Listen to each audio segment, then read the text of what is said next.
তো গাইস এটা আজকে আমরা কি শুনতে চলেছি আর কি দেখতে চলেছি, সালমান শাহর মৃত্যুর পিছনে যে আছে তাকে নাকি গাইস পাওয়া গেছে। মানে অবাক করা ঘটনা। কালকেই তোমাদের সাথে এটা বলছিলাম যে তোমরা যদি জানতে চাও তো সেটা কিন্তু আজকে নিয়েই চলে এসেছে, আর আমরা নিজেরাও পুরো অবাক। তো চলো সব প্রথমে আমরা তোমাদেরকে জানাবো যে টাইটেলটা কি আর ব্যাপারটা কি গাইস, এটা একমাত্র ভিডিওর মাধ্যমে কিন্তু আমরা দেখতে পারবো। তো বলছে ডনের জন্য ফাঁসির মঞ্চ, সেদিন সালমান শাহকে যেভাবে ইনজেকশন দিয়ে মারলো। আর কে মারলো গাইস, এটা কিন্তু সবার থেকে ইম্পর্টেন্ট ব্যাপার। একদমই তাই, মানে তোমরা বুঝতে পারছো জাস্ট একটা ইনজেকশন দিয়ে মানুষটাকে মেরে ফেলেছে। মানে এরা সত্যি এরা মানুষের ভিতরে কিন্তু পড়ে না। একটা মানুষকে কি করে যে সে একটা এত বড় সেলিব্রিটি আর তাকে মারার উদ্দেশ্যটা কি, আজকে কিন্তু আমরা সেই ভিডিওটাকে সেই ভিডিওর মাধ্যমে কিন্তু গাইস আজকে আমরা জানতে চলেছি। একদম। তো চলো বেশি দেরি না করে আমাদের মেইন ভিডিও কোন ডেসক্রিপশন বক্সে চলে আসবে, প্লিজ গাইস তোমরা ওখান থেকে চেক আউট করে নিও। তো চলো গাইস আজকের ভিডিওটি দেখা যাক। সবার প্রচেষ্টায় আজকে আল্লাহ তাআলা এটা কবুল করছেন। জনপ্রিয় চিত্রনায়ক সালমান শাহর মৃত্যুর 29 বছর পর অবশেষে নড়ে চড়ে বসেছেন আদালত। খল অভিনেতা ডন, সালমানের স্ত্রী সামিরা সহ অভিযুক্তদের দেশ ত্যাগে নিষেধাজ্ঞা এবং তাদেরকে যে কোনো মুহূর্তে গ্রেফতার করা হতে পারে। দীর্ঘ আইনি লড়াই শেষে এই রায়ে কিছুটা স্বস্তি পেলেও সালমান শাহর মা নীলা চৌধুরী সম্প্রতি হুমকির মুখে পড়েছেন। ডন 1 মাস আগেও তাকে হুমকি দিয়েছিলেন। এদিকে একের পর এক তথ্য বেরিয়ে আসছে সালমান শাহর মৃত্যু নিয়ে। জানা গেছে নায়ক সালমান শাহকে শেষ করতে গোন্ডা ভাড়া করেন শাশুড়ি লতিফা হক লুসি।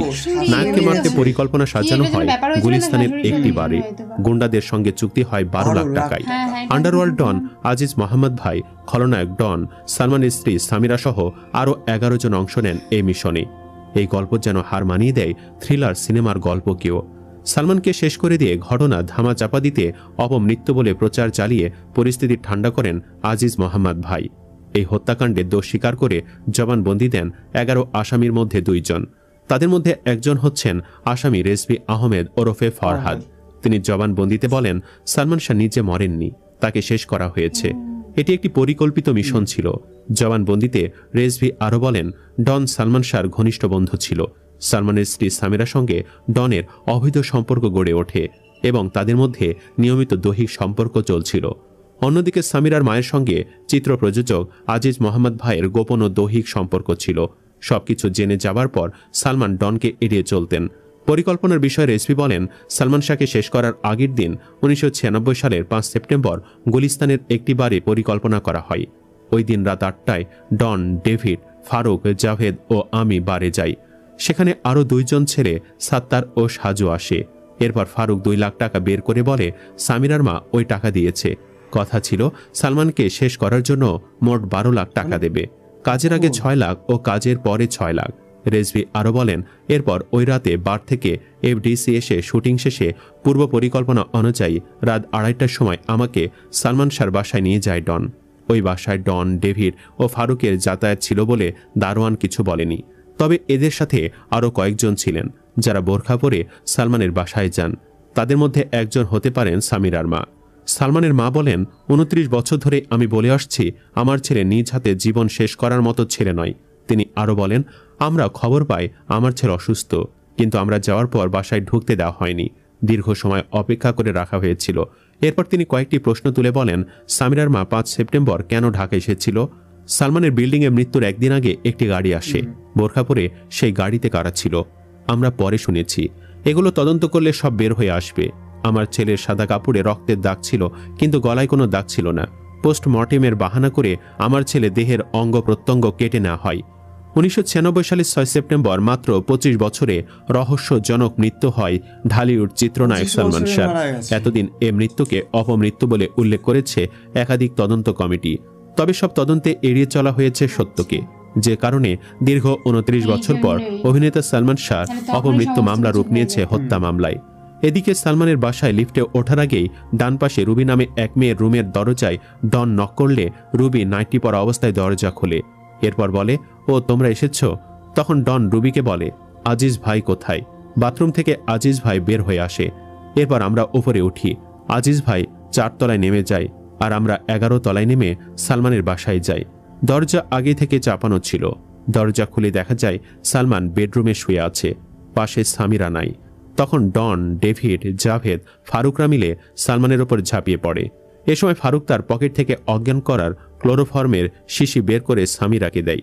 সামিরা তা দিয়ে সালমানের নাকের ওপর চেপে ধরে। ডন সালমানের বুকের ওপর গিয়ে বসে আর ফারুককে বলে, আজিজ মোহাম্মদ ভাইকে ডাকো। ফারুক তখন বাহিরে গিয়ে আজিজ মোহাম্মদ ভাইকে নিয়ে আসে। এর মধ্যে সামিরার মা ড্রেসিং রুম থেকে বের হয়ে আসে। তখন ধস্তাধস্তি হচ্ছিল। সালমানের খুব শক্তি ছিল, ইনজেকশন দেওয়া যাচ্ছিল না। তখন সবাই মিলে সালমানকে ড্রেসিং রুমে নিয়ে ডেভিড সালমানের পা বাঁধে। আজিজ ভাই ডনকে ইনজেকশন দিতে বলে। পরে সামিরা পুশ করে। তার মা সামিরাকে পুশ করতে সাহায্য করে। পরে সালমান নিস্তেজ হয়ে পড়ে।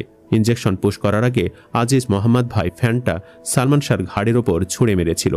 ড্রেসিং রুমে একটা মই ছিল। আজিজ মোহাম্মদ ভাই আমাকে মইটা আনতে বলে, আমি এনে দেই।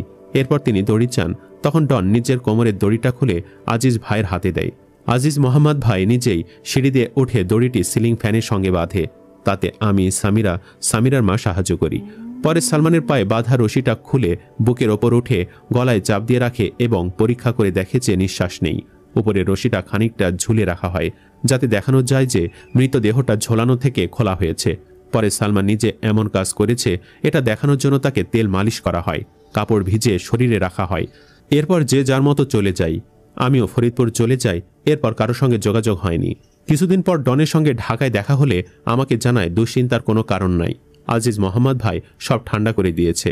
পরে আমি আবার বাড়িতে গেলে 1997 সালে 4 জুলাই ডন ও ডেভিড আমাদের বাড়িতে আসে।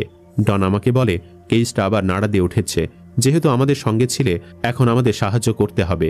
আমাকে তারা প্রয়াত চিত্র পরিচালক আলমগীর কবিরের ছেলে লেলিন সেজে সালমানের বাবা মার বাসায় যেতে বলে। এরপর গভীর রাতে ঘুমন্ত অবস্থায় সালমানের ছোট ভাই বিল্টুকে অপহরণ করে সালমানের মামলা প্রত্যাহার করা হবে বলে পরিকল্পনা হয়। তবে ওই বাসায় লেলিন সেজে গেলে আমি ধরা পড়ি। জবানবন্দিতে রেজভি আরও বলেন, সালমান শাহের মৃত্যু পরিকল্পিত হত্যাকাণ্ড। শুধু আসামি রেজভি নয়, আসামি রুবিও স্বীকার করেন এটি একটি হত্যাকাণ্ড। আদালতের পর্যবেক্ষণে আরও বলা হয়, রেজভি আহমেদের দোষ স্বীকারোক্তি অবজ্ঞা করার আইনগত কোনো সুযোগ নেই। তিনি জবানবন্দিতে ভিকটিম সালমান শাহকে শেষ করার কথা বলেছেন। কিন্তু অবাক করার বিষয় হচ্ছে, ওই স্বীকারোক্তির পরও পুলিশ কর্তৃক সালমান শাহকে শেষ করার অভিযোগে এজাহার দায়ের করা হয়নি। অবশেষে এই মামলা আলোর মুখ দেখল। লন্ডন থেকে গণমাধ্যমে দেওয়া এক সাক্ষাৎকারে সালমানের মা বলেন, একটা স্ত্রী সবসময় প্রথম থেকে আমার সাথে যাওয়া উচিত ছিল। স্বামীর যখন দাফন হয় দাবি করা ছিল, প্রথম দিনই তো হসপিটাল যাওয়া উচিত ছিল, তাকে তো কাছেই পেলাম না। এই 29 বছরে অনেক মানুষ আমাকে খারাপ বলেছে, আমার ছেলেকে খারাপ বলেছে। কেউ বলেছে আমি নাকি নিজেই আমার ছেলেকে মেরেছি, কিন্তু আমি জানতাম একদিন আইন প্রমাণ করবে সত্যটা। তিনি আরো বলেন, আদালতের সোমবারের সিদ্ধান্ত আমাকে মানসিকভাবে শান্তি দিয়েছে। মামলার কার্যক্রম এত দ্রুত হবে ভাবিনি। এখন মনে হচ্ছে অবশেষে ন্যায় বিচার পাবো। সালমান শাহর মৃত্যুর প্রসঙ্গে নীলা চৌধুরী বলেন, পরিকল্পিতভাবে শেষ করার চিহ্ন আর অপমৃত্যুর চিহ্ন এক নয়। আমার বাচ্চাটা আত্মহত্যা করেনি, খুনি হয়েছে। 20 তারিখ থেকে 20 তারিখ থেকে এত আশ্বস্ত নিউজ পাচ্ছি। আমার ছেলের শরীরে বিভিন্ন আলামত ছিল। সামিরা চট্টগ্রাম থেকে লোক এনে পরিকল্পিতভাবে তাকে শেষ করেছে। এর সঙ্গে আজিজ মোহাম্মদের লোকজনও জড়িত। নীলা চৌধুরী আরও অভিযোগ করেন, সম্প্রতি অভিনেতা ডন তাকে হুমকি দিয়েছেন। তিনি বলেন, 1 মাস আগেও ডন আমাকে হুমকি দিয়েছে, প্রেস ক্লাবের সামনে যেতে বলেছে।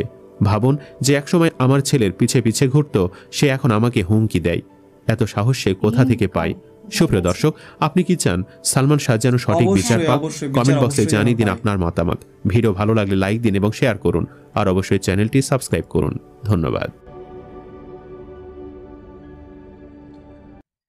দেখো, এটা কিন্তু পুরো সত্যি কথা। সত্যর জয় কিন্তু হওয়ার আছেই। কেন, তুমি যতই পাপ করো না কেন, সেই পাপ কিন্তু কোনদিন ধামাচাপা থাকে না। একদমই তাই। মানে তোমরা ভাবো যে আজ থেকে প্রায় 29 বছর আগে সে মারা গেছে, তো তারপরে কিন্তু ধামাচাপা ছিল, এতটা বছর গাইস ধামাচাপা ছিল। কিন্তু এখন যেন ধামাচাপাটা না থাকে, এখন যেন যারা উপযুক্ত, যারা দোষী, তাদের যেন অবশ্যই গাইস ফাঁসিটা যেন হয়। একদম। মানে ভাবো, ঘরের শত্রু বিভীষণ, যেখানে কিনা নিজের স্ত্রী, নিজের শাশুড়ি, তারাই নাকি টোটালি ওনার সুপারি দিয়েছিল সালমান শাহকে মারার জন্য 12 লাখ টাকা দিয়ে। এটা ভাবলেও গায়ে কাটা দিচ্ছে। আর তার স্ত্রী, সালমান শাহর স্ত্রী অন্য আরেকজনের সাথে কিন্তু রিলেশন ছিল, তো তার জন্যই কিন্তু মারা গেছে সালমান শাহ। এদের মেন্টালিটি কতটা খারাপ, কতটা নিচু, যে এত ভালো একজন স্বামী তার, যাকে কিনা অন্য মেয়েরা ভীষণ পছন্দ করে, সেখানে দাঁড়িয়ে সে অন্য ছেলেকে পছন্দ করে, মানে এটা গাইস ভাবার বাইরে, আমাদের মানে কল্পনার বাইরে। আর সত্যি গাইস আমরা একজনকে মানে এত বড় একটা আর্টিস্টকে গাইস আমরা হারিয়ে ফেলেছি, তো চাই যে তার ন্যায় বিচারটা যেন অবশ্যই মানে হোক। একদমই তাই, সত্যি ন্যায় বিচারটা হবে বলেই কিন্তু আজকে 29 বছর পরে আবার ওপেন হয়েছে যে না, যারা আসল দোষী তাদেরকে শাস্তি দেওয়া হবে। আর অবশ্যই গাইস ভিডিওটা তোমরা এতটা শেয়ার করো, এত বেশি বেশি করে সালমান শাহর ভিডিওগুলো শেয়ার করো অবশ্যই গাইস। এটা কিন্তু আমাদের হাতে, আমরা যতটা বেশি এখন তাকে নিয়ে যতটা আমরা মাতামাতি করবো ততটা কিন্তু বেশি সোশ্যাল মিডিয়ার পাওয়ার গাইস দেখে দিতে হবে সবাইদেরকে। একদমই তাই, মানে যত মানুষের কাছে যাবে ততই কিন্তু সবাই জানতে পারবে আসল ব্যাপারটা কি, কারণ কৌতূহল মানুষকে অনেক কিছু করে দিতে পারে। অবশ্যই, তো অবশ্যই তোমরা এটা শেয়ার করো, আর তোমাদের ভিডিওটা কেমন হলো সেটা অবশ্যই জানাও। আর নেক্সট তোমরা কি ধরনের ভিডিও দেখতে চাও সেটা অবশ্যই গাইস তোমরা কমেন্টে জানাও। তো চলো গাইস আজকের মতন এখানেই, টাটা।